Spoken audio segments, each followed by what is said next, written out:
좀 변했어요. 자세한 상황 알아보겠습니다. 보건복지부 손영래 대변인, 안녕하세요. 예, 안녕하십니까. 사회적 거리두기 단계가 연장됐다는데 이전과 비교해서 달라지는 점은 뭡니까? 일단 좀 달라지는 게 저희가 사적 모임 제한을 예방접종 완료자를 중심으로 좀 조심스럽게 완화하는 게 많이 달라지는 지점들입니다. 예. 그래서 우선 이제 비수도권 같은 3단계 이하 지역들, 주로 이제 비수도권 지역들이고요.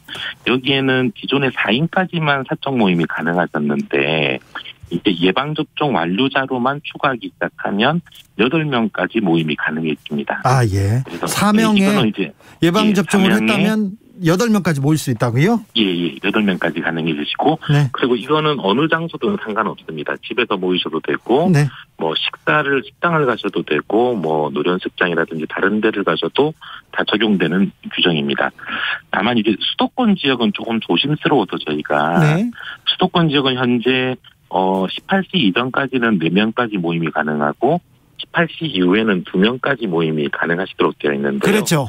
예, 우선 집과 식당과 카페에 대해서 이걸 6명까지 가능하도록, 예. 예방접종 완료자를 포함하면 6명까지 가능하도록 운영을 좀 해볼 예정입니다. 그렇습니까? 저기, 예. 카페 말고요. 호텔에서 이렇게 모임을 하는 사람들이 있거든요. 예. 그럴 경우는 어떻게 됩니까? 우선은 지금 집과 이 식당, 카페 쪽을 먼저 한 달간 해볼 예정이고, 예. 그 경과를 좀 보면서 향후에 이 부분들을 이 수도권 쪽에 대해서 또 전면적으로 확대하는 방안들을 검토할 예정입니다. 현재 그래서 앞으로 호텔 등에서는 안 되도록 되어 있습니다. 경과를 보겠다고 했는데 최근 코로나19 확진자 추세 어떻게 보고 계십니까? 현재 한 1,700명대에서 크게 증가하지도 않고, 그렇다고 좀 줄어들지도 않고 있는 약간의 보합세를 유지하고 있습니다. 네.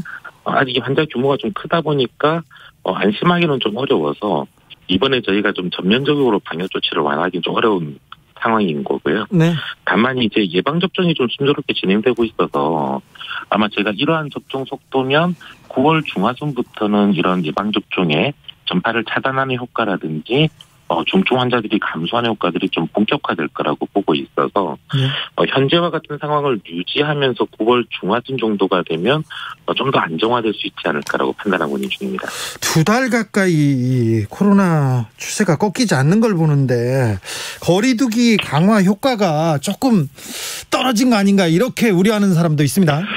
아무래도 거리두기가 좀 장기화되다 보니까 그 효과가 예전보다는 떨어지는 측면은 있는 것 같습니다. 예. 그러나 그렇다 하더라도 이번 델타 변이를 통한 유행 확산을 겪고 있는 게 우리나라뿐만이 아니라 지금 전 세계적으로 겪고 있는 현상인데요. 예. 그러니까 이런 상황 속에서 볼 때는 현재 거리두기가 유행의 급격한 증가추이를 차단하는 데까지는 좀 제한적으로나마 성과를 냈다라고 보고 있는 중입니다. 네. 대개 유행이 지금 확산되는 속도를 보고 있으면 빠르게는 한 20배까지, 그리고 보편적으로 한 5배에서 10배 정도까지 유행이 커지는 현상들을 모든 나라가 경험을 하고 있는 중인데, 네. 현재 저희가 그래도 한 3배 정도가 커지는 순간부터 급격한 증가치를 좀 잡아냈고, 네. 지금 평균 1,700명대 정도에서 좀 안정화가 되고 있는 중인데, 이거는 역시 그래도 거리두기의 어떤 부분적인 성과 아닌가라고 판단하고 있는 중입니다. 일본과 이스라엘 보면 무섭더라고요. 일본 막 2만 명대고 이스라엘을 10,000명까지 나오더라고요. 예, 이스라엘 같은 경우가 한 20배가 넘게 증가했고, 예. 일본도 10배 넘게 증가했던 케이스가 되겠습니다. 조혜숙님께서 변경된 방역 지침 너무 헷갈려요. 방역 지침이 너무 자주 바뀌는 게 아닌가요? 이런 질문하셨습니다. 예, 맞습니다. 이게 좀 사실은 이게 상황이 계속 변하다 보니까 제가 방역 수칙도 좀 자주 좀 변하게 되는 한계들이 좀 같이 생기고 있습니다. 네. 특히 아마 좀 우려스러운 건 아마 앞으로 저희가 좀 상황이 나아진다 그러면 이 이후에 이제 4주간의 거리두기 이후에 단계를 조정하고 조치를 조정할 때 조금 더 예방접종을 중심으로 완화할 수 있는 길들을 모색할 거라서, 네. 아마 좀 계속 방역 수칙이 좀 조정되는 거는 불가피할 것 같습니다. 알겠습니다. 추석 때는 어떻게 됩니까? 추석 특별 방역 대책도 발표됐는데. 예, 추석 때 같은 경우는 사실 비수도권 지역의 경우에는, 네. 사실은 추석과 상관없이 앞으로 한 달간 예방접종자를 포함하는 경우 8인까지 모임이 유지가 됩니다. 예. 그렇기 때문에 추석에 특별히 여기에 더해서 뭔가가 조치가 취해지진 않고 예. 그 인원 규모가 마찬가지로 허용이 됩니다. 네. 이제 수도권의 경우에는 그렇지가 않았기 때문에 네. 수도권의 경우에는 이제 비수도권과 똑같이 집에서 가족 모임을 하실 때는 예방접종자를 포함하는 경우 8명까지 예. 모임이 허용됩니다. 그래도 수도권이나 비수도권이나 집에서 가족 모임을 하실 때는 추석 연휴 기간에 한해서는 8명까지 모이실 수 있도록 허용하는 거고요. 네. 이제 이렇게 좀 해놓은 이유가 사실 이번 추석도 조금 완전히 안전하다고는 말하기는 힘든 상황이라서 네. 예방접종을 하신 분들 중심으로 좀 최대한 소규모로 좀 기성기양을 하시자라고 하는 부분들을 좀 권고드리는 것입니다. 네. 그래서 특히 고령의 부모님이 만약 예방접종을 완료하지 않으신 경우라면 이 부분은 저희도 좀 위험성이 있다고 보고 있기 때문에 네. 가급적 기성이나 기양을 하지 말 것을 좀 부탁드리고 이제 그렇지 않고 접종을 하신 경우에는 접종한 분이 그 대부분이죠. 네. 그렇죠. 예, 원래는 60세 이상 고령 접종의 2차 접종까지가 다 완료됐기 때문에 네. 대부분의 분들이 접종을 하시는 의사가 있었으면 접종을 하셨을 거라고 보고 있습니다. 네. 예, 그 경우에는 이제 좀 소규모로 너무 많은 가족들이 한꺼번에 모이시기보단 순차적으로 좀 소규모로 이 8명 정도 이내 규모에서 기성기양을 좀 하시도록 좀 이렇게 부탁을 드리는 바입니다. 알겠습니다. 8271님께서 영업시간 10시로 늦춰지는 것은 당장 내일부터인가요? 친구랑 만나기로 했는데 2살배기 쌍둥이 애기들을 데려온다고 하는데 저는 미접종자고 친구는 1차 접종자인데 함께 만나면 방역에 위반되나요? 물어봅니다. 일단 그 저녁 식당 운영 시간이 10시까지로 연장되는 거는 월요일부터 시행됩니다. 다음 주 월요일입니다. 예, 월요일부터 시행되고 그리고 예방접종자를 포함할 경우 모임의 제한을 확대하는 거는 네. 항상 접종 완료자를 기준으로 합니다. 2차 접종 완료자를 말하는 거죠? 예, 그렇습니다. 2차 접종을 하시고 14일이 경과된 이유. 저희가 이제 각종 QR코드 같은 경우 네이버나 카톡 다음에 QR코드를 이렇게 확인할 수 있도록 해드리는데 거기에 보면 예방접종 정보가 연계되도록 해놨습니다. 예. 그래서 접종 완료자 같은 분들은 QR코드도 뜨지만 밑에 그 접종 완료자가 아니다도 같이 표식이 좀 되도록 되어 있어서 혹시 좀 혼란스러우실 경우에는 그거를 확인하시는 것도 좋은 방법일 것 같습니다. 2차 접종을 완료하고 14일이 지나야 접종을 완료했다 이렇게 보는 거죠, 법적으로? 예, 그렇습니다. 5867님께서 실내 체육시설은 4단계도 허용을 하는데 왜 실외 체육시설은 안 됩니까? 사회인 야구 못한 지 4개월 넘었습니다. 150만 사회인 야구 동호인을 대표해서 답변 부탁드립니다. 이렇게 얘기합니다.